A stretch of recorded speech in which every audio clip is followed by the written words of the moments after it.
questions for now. Okay, thank you.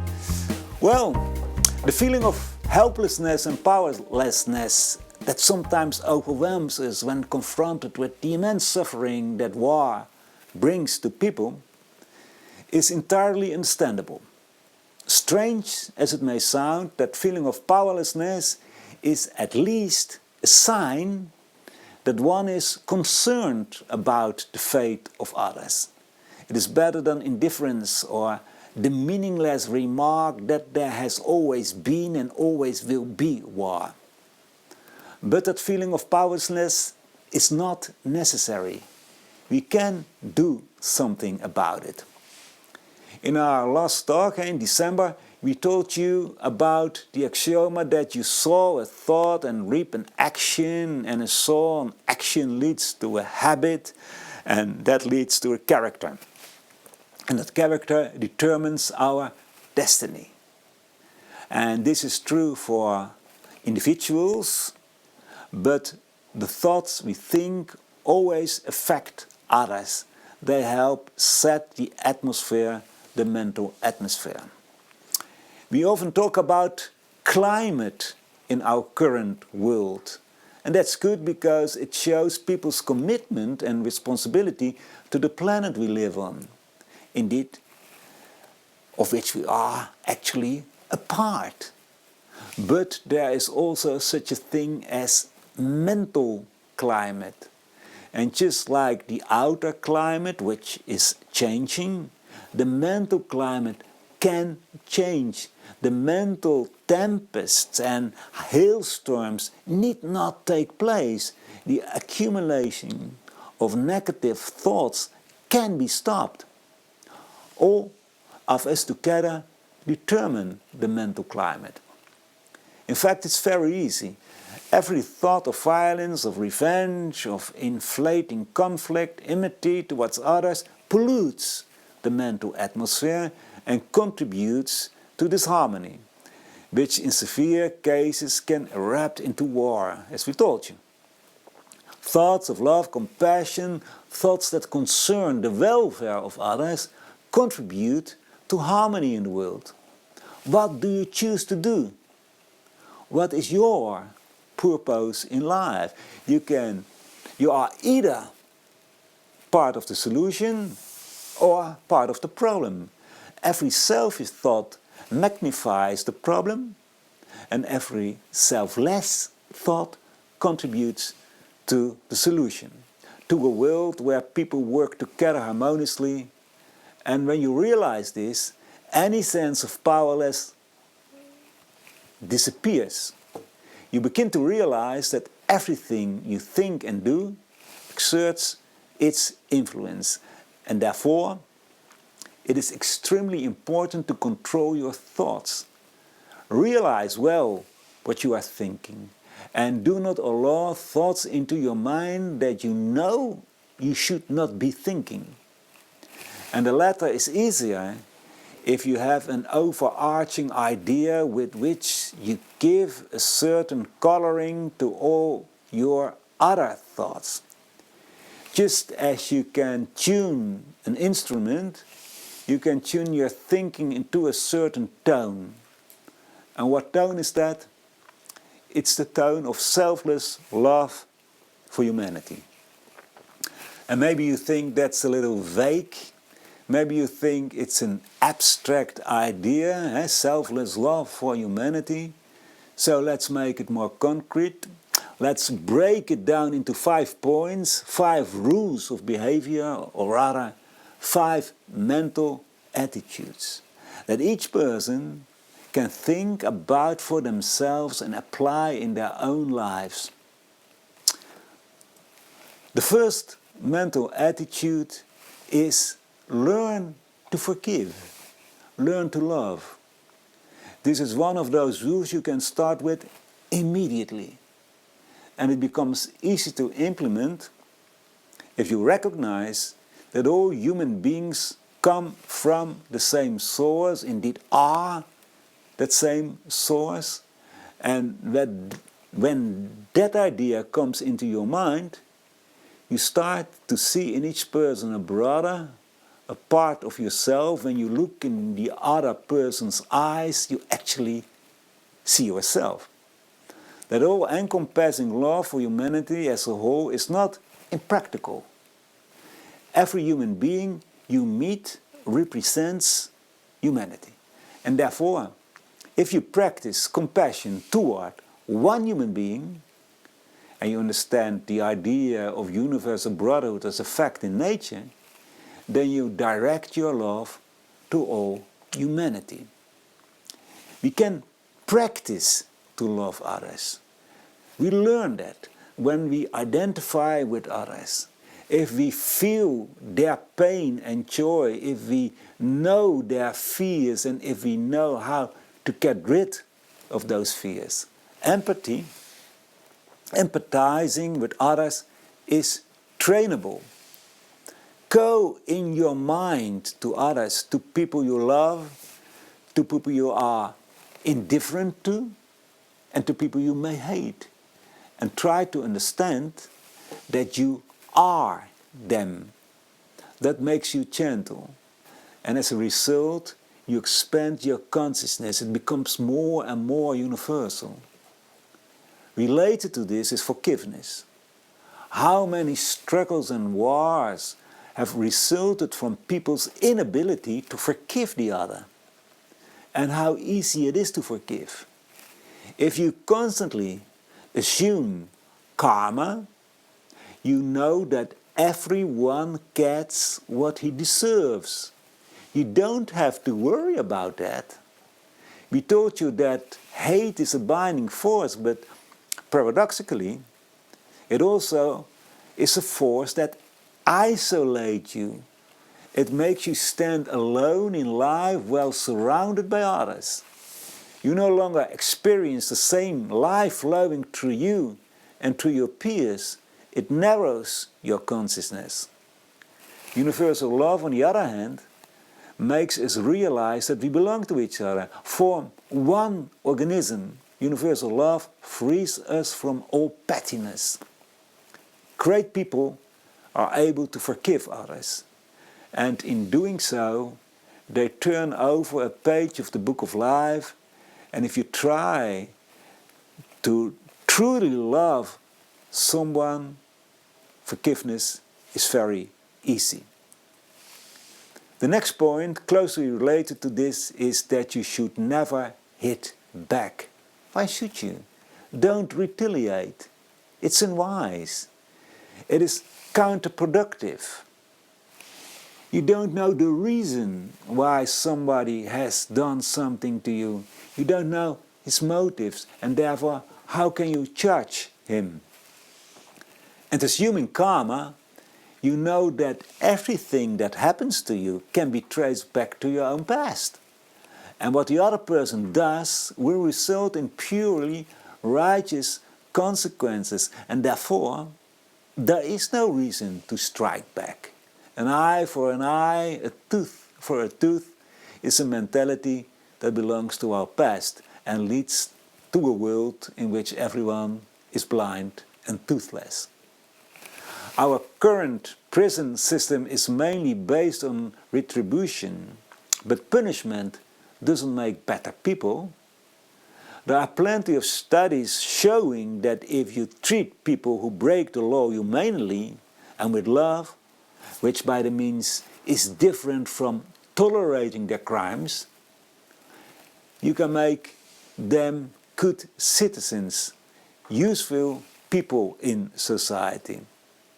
The next point, never justify yourself. This rule is very difficult for the personal human being. The personality is almost constantly trying to justify itself, to prove that it means well. We exhaust ourselves with all kinds of arguments, pretexts, and even excuses, so that others will get the idea that we are doing good, that we are a good person, and that our intentions are pure and good. But why would we want that? What's the point of that? We also tend to point others trying to justify our own imperfections, like Everybody does it. Why can't I do it? But justifying yourself is putting yourself in the center of all attention. It's all about yourself. And what influence will such thoughts have on the mental sphere of the earth?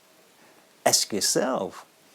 The one who justifies himself is always concerned about his own self. He narrows his consciousness.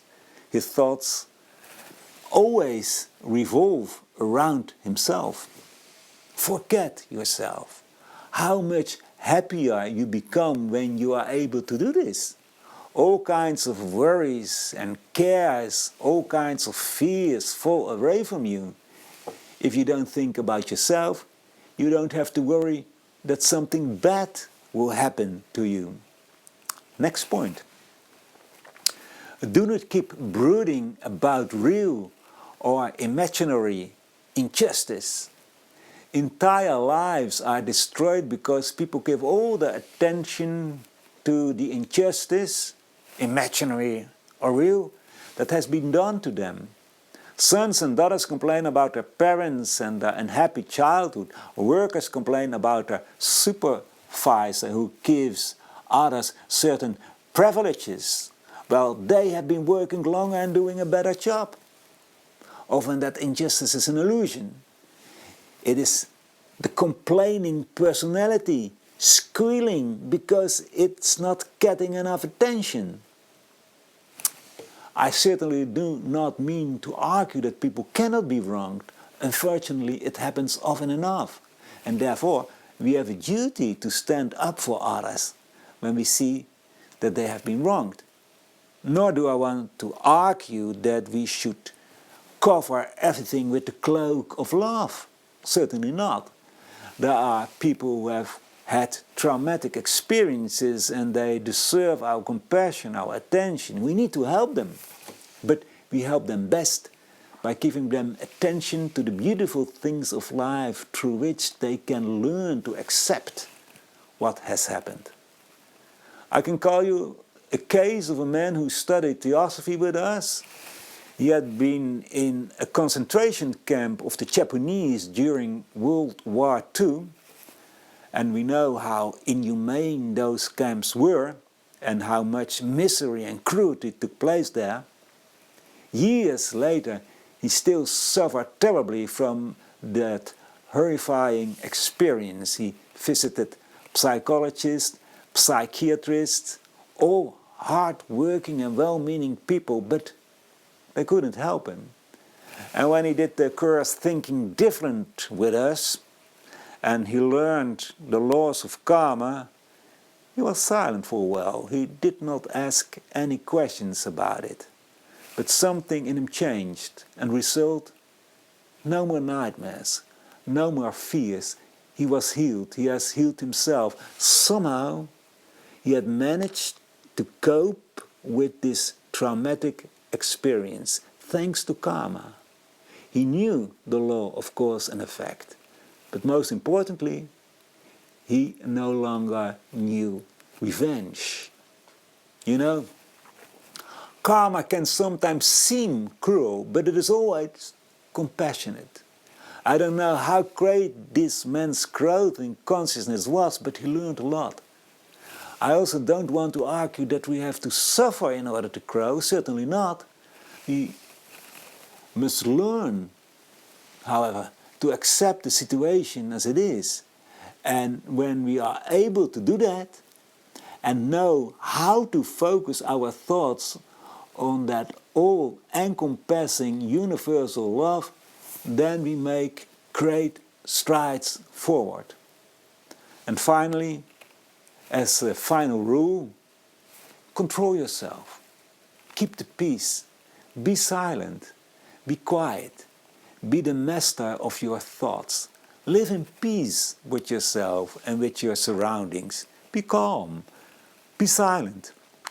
It's obvious that's easier to be at peace with yourself and remain calm if you have awakened something of that immortal love within you. And awakening that immortal love in yourself is a matter of course when you have in mind that gigantic cosmic web of life of which we are all a part. You know, characteristics such as pride and vanity and especially egoism naturally disappear if you have that image of oneness of the living universal organism in mind. So meditate on it. Let it shine through in all your thoughts.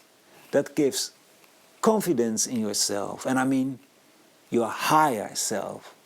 It gives confidence in your fellow men. That image of oneness evokes your sense of responsibility as a logical consequence. If you try to practice the 5 mental attitudes outlined here, you are working toward peace. Your environment will notice. You will radiate an influence, and you are contributing to a change in the whole mental atmosphere of planet Earth as well. And in doing so, you should consider the following. If you manage to change your own character along this path, you will, this karma teaches as well, you will be attracted to people who have a similar outlook on life. Just as football fans are attracted to football, so you will be attracted to people who are trying to live an impersonal, compassionate ideal. And the nucleus of good-willing people thus created may well reach the hearts of others much more deeply and much faster than you could imagine, and move the focus of large groups of humanity in a different direction. We are not powerless. We can change the world provided that we ourselves are that change. Well, again, there is a break of 3 minutes. Ask your questions and I will try to answer the questions after the break. So see you in 3 minutes. Welcome back. Mariska, just one question, I think. Yeah, there's one question until now. And that question is, in your lecture you talked about others and how to, that you realize that you are them. And that makes you gentle to others. But what if you're not gentle to yourself? Yeah, it's a pity we can talk with each other. I don't know who asked the question, but I would have asked the person that I can see, what do you mean with yourself? If you mean your personality, or do you mean your higher self? In Theosophy we know many selves. There are many selves in our consciousness. Don't be gentle for your personality. It's not necessary to be gentle for your personality, because if your personality is, you know, something within you that always wants more, wants attention, and, you know, lives in the feeling of separateness, think it's better than others. But if you focus on your higher self, in fact you are focused on everything, on all that lives. You probably know the statement in the New Testament of the Bible when Jesus gave 2 commandments to his students. The first one is you should live your God. That means you should you should love your God, you should love your inner God, the God within you.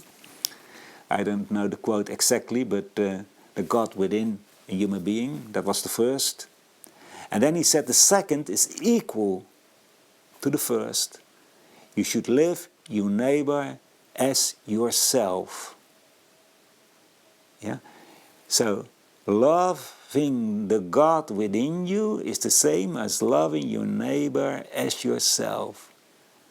So, the God within you lives in the sense of oneness, lives in the sense of unity, lives in the sense that we all belong to each other, that we all come from the same source, that we are that source.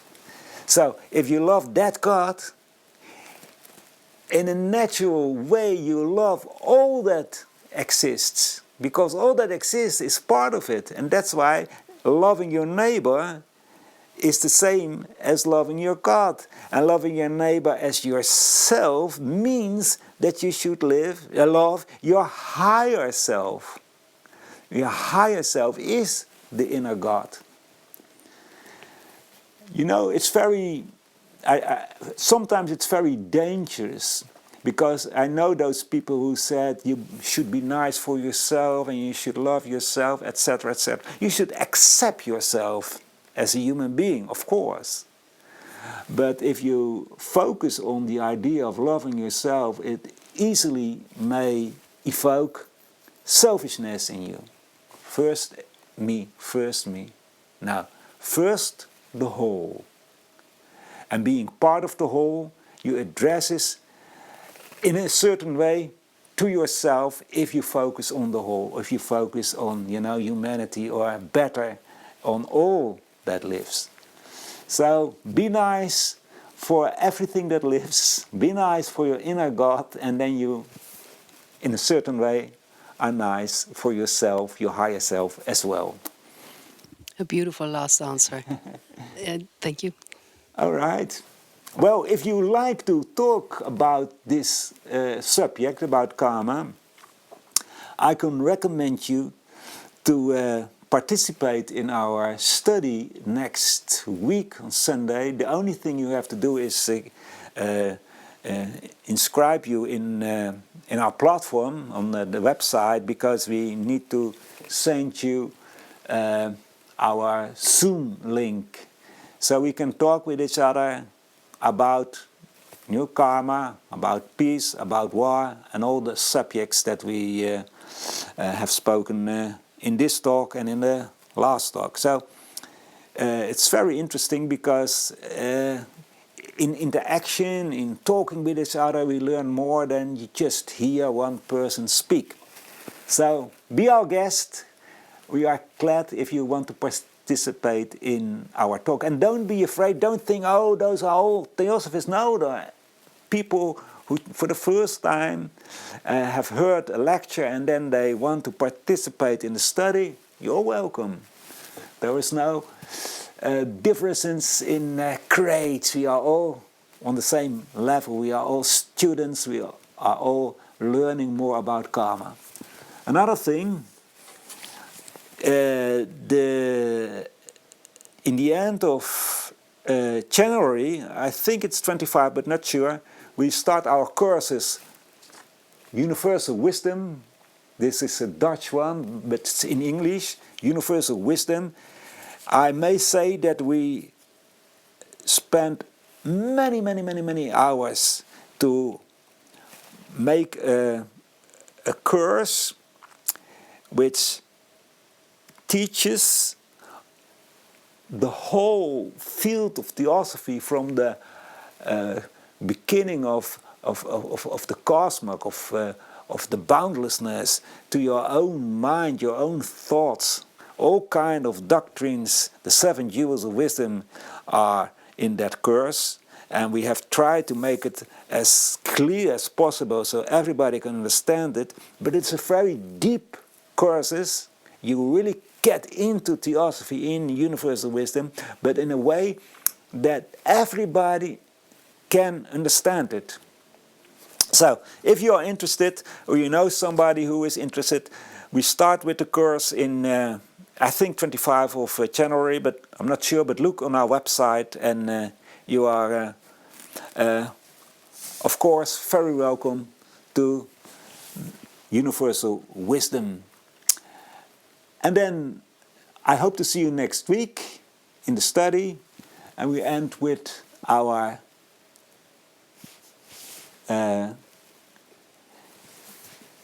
Kaitri. Kaitri, I think it's Kaitri. Some of us say Kayatri, but I have heard some people who know better Sanskrit than I, who said it's Kaitri. Anyway, it's not a prayer, but we try to evoke, you know, that spiritual, that divine force within ourselves. So it's something that is within you and within me. It's the golden sun which is our inner God. O thou, golden Son of most excellent splendor, illumine our hearts and fill our minds so that we, recognizing our oneness with the divinity, which is the heart of the universe, may see the pathway before our feet and tread it to those distant calls of perfection, stimulated by thine own radiant light.